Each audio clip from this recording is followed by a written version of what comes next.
بسم اللہ الرحمن الرحیم۔ محترم ناظرین، السلام علیکم ورحمۃ اللہ وبرکاتہ۔ اللہ جسے چاہے عزت دے اور جسے چاہے ذلت دے، وہ ہر چیز پر قادر ہے۔ بے شک یہ ایک صرف کہانی نہیں، میری زندگی کا وہ واقعہ ہے جس نے میری زندگی کا رخ ہی بدل دیا۔ آئیے اس کہانی کو ملاحظہ فرماتے ہیں۔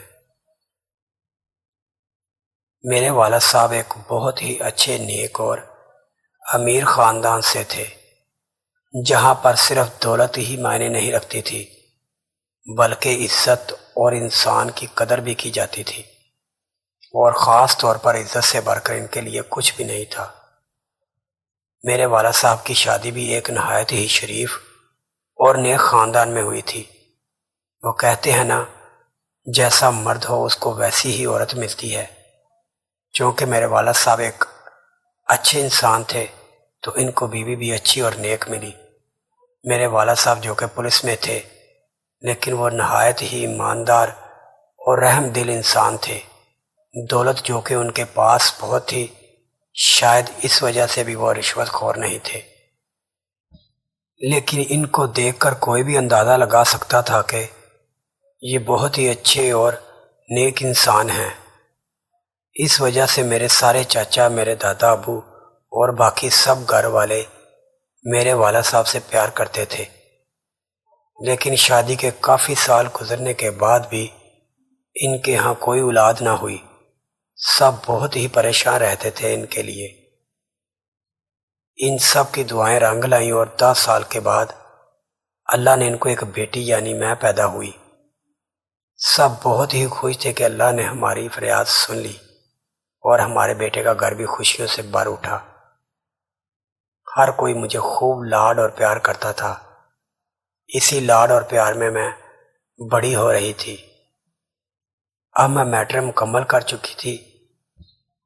میرے والدین نے مجھے اچھی پڑھائی کے لیے شہر کے سب سے بڑے کالج میں داخل کروا دیا۔ اب میں شہر کے سب سے ٹاپ کالج میں پڑھ رہی تھی۔ میں ایک پولیس والے کی بیٹی تھی، اس وجہ سے لوگ میرے ساتھ دوستی کم ہی رکھتے تھے۔ ایک دن میں نے دیکھا کہ میرے کلاس روم میں ایک بہت ہی خوبصورت نوجوان لڑکا بیٹھا ہوا تھا۔ نہ جانے مجھے پہلے کبھی بھی وہ نظر نہیں آیا تھا۔ چونکہ وہ بہت خوبصورت تھا، میرا دل اس پہ آ گیا۔ اب میں روز کوشش کرتی کہ اس سے بات کروں، لیکن ہمت نہ کر پاتی کہ میرے والدین کیا سوچیں گے میرے بارے میں۔ لیکن وہ خوبصورت بھی اتنا تھا کہ مجھ سے رہا نہ جاتا۔ ایک دن میں نے کوشش کر کے اس سے بات کر ہی لی۔ اب میں روز اس کے پاس ہی بیٹھتی اور آہستہ آہستہ ہم آپس میں گہرے دوست بن گئے۔ میں اکثر کلاس سے باہر بھی اس کے ساتھ ہی رہتی۔ یہ بات کسی نے جا کر میرے چاچا کو بتا دی کہ آپ کی بیٹی ایک لڑکے کے ساتھ بہت زیادہ گھومتی پھرتی ہے۔ میں جیسے ہی گھر گئی، میری امی مجھ سے کہنے لگی، بیٹا دیکھو، تمہاری شکایت ملی ہے آج کہ تم کسی لڑکے کے ساتھ آج کل بہت گھوم رہی ہو، کیا یہ سچ ہے؟ میں پہلے تھوڑا سا گھبرا سی گئی، پھر میں نے امی سے کہا، امی ہاں، مجھے ایک لڑکا پسند آ گیا ہے۔ امی نے مجھے کہا، بیٹا اچھے گھر کی لڑکیاں شادی سے پہلے لڑکے پسند نہیں کرتی۔ تم ایک با اخلاق خاندان سے ہو، تم تو ہرگز یہ کام مت کرنا، ورنہ تمہارے باپ کی عزت خاک میں مل جائے گی۔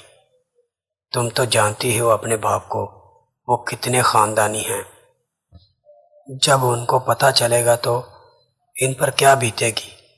میں اچانک سے خاموش ہو گئی اور کچھ دیر کے لیے سوچنے لگی۔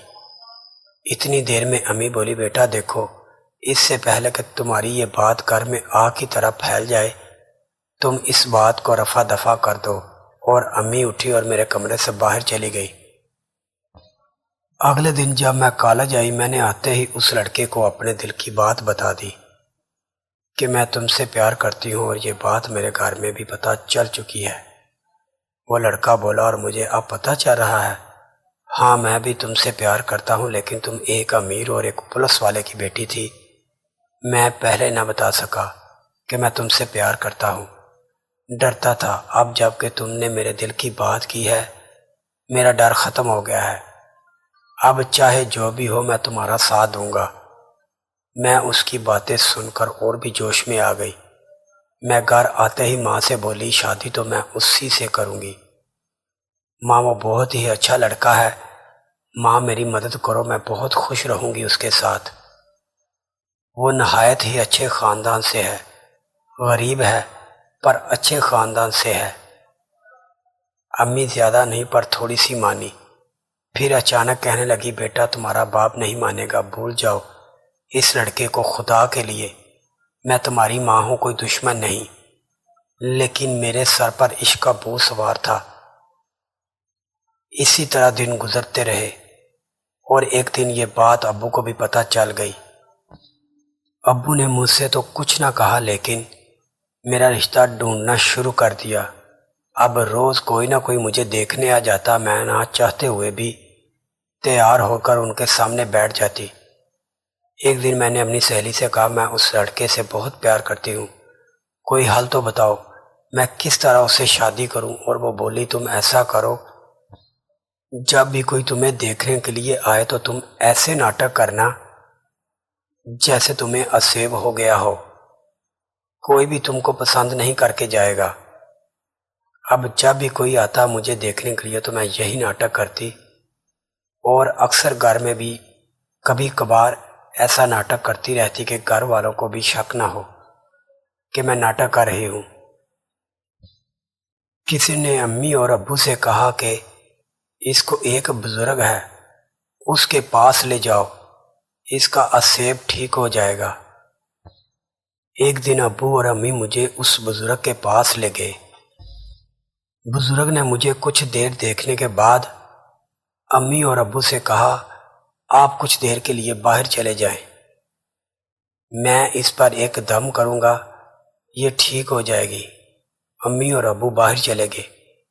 پھر بابا جی مجھے کہنے لگے، بیٹا تم کو تو کچھ بھی نہیں ہے، میں اور تم دونوں ہی جانتے ہیں، بہتر یہی ہوگا کہ تم مجھے سب سچ سچ بتا دو۔ میں نے اسے سب سچ سچ بتا دیا کہ میں کسی سے بہت پیار کرتی ہوں، لیکن میرے گھر والے نہیں مان رہے ہیں، اب آپ ہی میری مدد کریں۔